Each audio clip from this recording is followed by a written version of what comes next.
भय की छाया। हिमालय की तलहटी में बसा हुआ एक छोटा सा गांव था जहां शांति और सौहार्द का वास था। गांव के बुजुर्गों में से एक थे भिक्षु धर्मदत्त। उनकी शांत मुस्कान और ज्ञानवर्धक बातें गांव वालों को मोहित करती थीं। एक शाम गांव का एक युवक आकाश भिक्षु धर्मदत्त के पास दौड़ता हुआ आया। उसका चेहरा भय से पीला पड़ गया था और उसकी सांसें तेज चल रही थीं। और भिक्षु जी, आकाश हकलाते हुए बोला, ओ जंगल में मैंने एक भयानक चीख सुनी है। भिक्षु धर्मदत्त शांत रहे। उन्होंने आकाश को शांत होने का इशारा किया और धीरे से पूछा, क्या तुम जानते हो डर किससे पैदा होता है? आकाश ने सिर हिला दिया। अज्ञात से भिक्षु जी, हम नहीं जानते कि जंगल में कौन सी भयानक चीज छिपी है। भिक्षु धर्मदत्त मुस्कुराए। और डर अंधेरे में पनपता है आकाश, ज्ञान ही उसका प्रकाश है। चलो जंगल में चलकर पता लगाते हैं कि आखिर वह चीख किसने निकाली है। आकाश हिचकिचाया।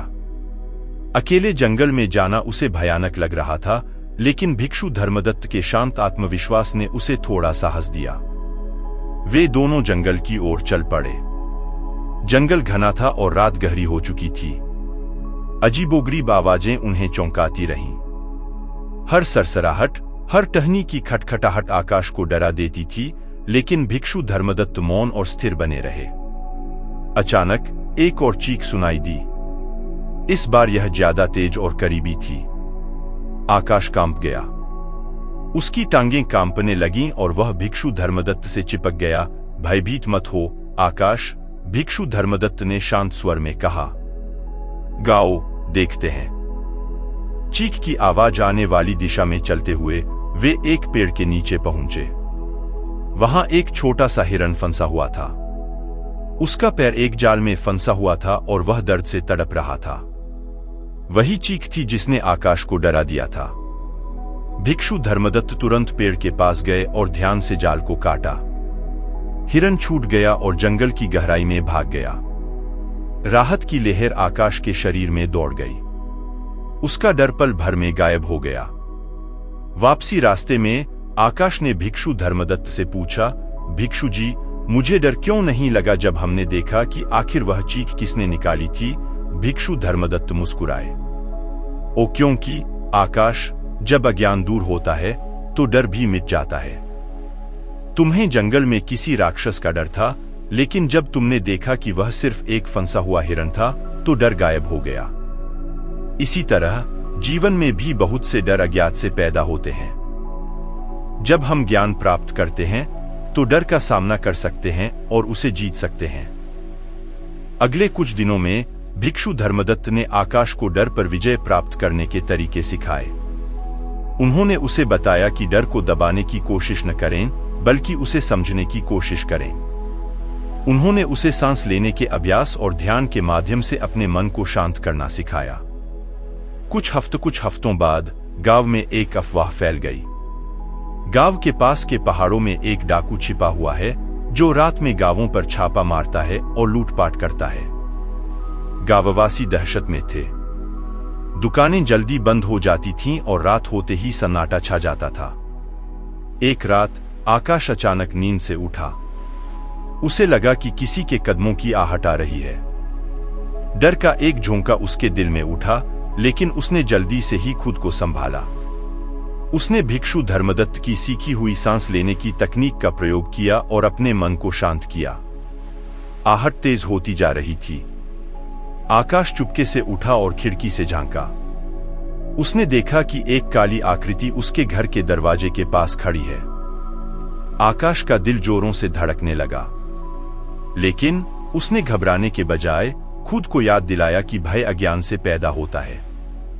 उसने सांस ली और ध्यान से देखा। अचानक वह समझ गया। वह आकृति कोई डाकू नहीं, बल्कि गांव का ही एक गरीब किसान रमेश था। रमेश बीमार था और उसकी पत्नी को दवा की सख्त जरूरत थी। वह दवा लेने के लिए रात में गांव के वैद्य के पास जा रहा था। गांव वालों की डरावनी कहानियों के कारण ही उसे रात में निकलने में डर लग रहा था।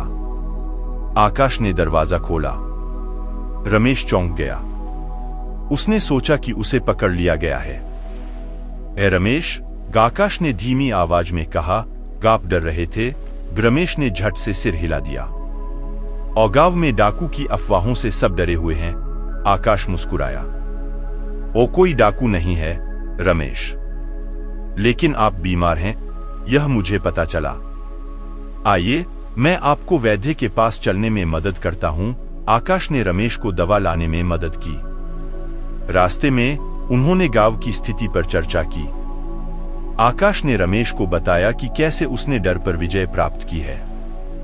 उन्होंने गांव में फैली अफवाहों के खतरे के बारे में भी बात की। अगले दिन आकाश ने भिक्षु धर्मदत्त के पास जाकर पूरी घटना सुनाई। भिक्षु धर्मदत्त मुस्कुराए। आकाश, तुमने बढ़िया किया। तुमने न केवल रमेश की मदद की, बल्कि डर का सामना भी किया। उस दिन भिक्षु धर्मदत्त और आकाश गांव के चौक में गए।